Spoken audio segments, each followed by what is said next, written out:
ఏబు గ్రంథము 7వ అధ్యాయం మొదటి వచనం. భూమి మీద నరుల కాలము యుద్ధ కాలం వంటిది. అబ్బాయి మన కాలం ఎట్లేదంట? యుద్ధము. యుద్ధం అంటే ఎప్పుడు పోరాటమే.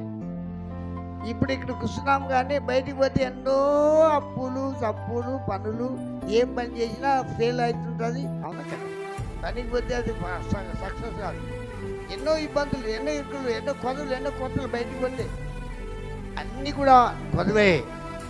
ఈ నరుని కాలము, ఈ కాలం అంటే యుద్ధమే.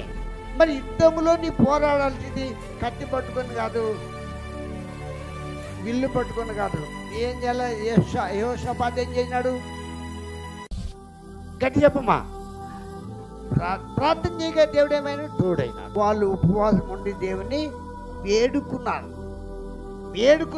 ఏమని? ఇవే మాకు దిక్కు, మాకు చాలు, బతుకు చాలు, నీ చాలు, ఏం చాలు, నీ మాకు దిక్కు అని ప్రార్థన చేసినందువల్ల యెహోవా వారి తోడుగా ఉన్నాడు. ఇప్పుడు నేను మీ దగ్గరికి వస్తున్నాను. నీవు కూడా ప్రార్థన చేస్తే నీకు తోడు ఆయన ఉంటాడు.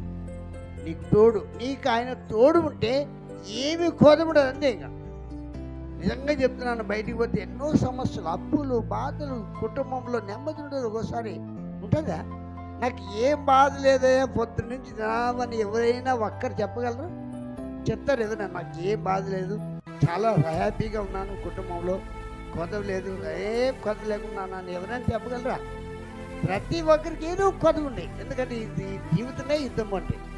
ఈ జీవితకాలం యుద్ధకాలం అంటే దీంట్లో చేయని శక్తి మనకు లేదు. కానీ దేవుడు మనకు తోడు ఉంటే ఆయనే మనకు క్షమిస్తాడు. ఆయన తోడు ఉండాలంటే ఇప్పుడు ఏం చేయాలి చెప్పండి? ఏం చేయాలా? ప్రార్థన చేయాలి.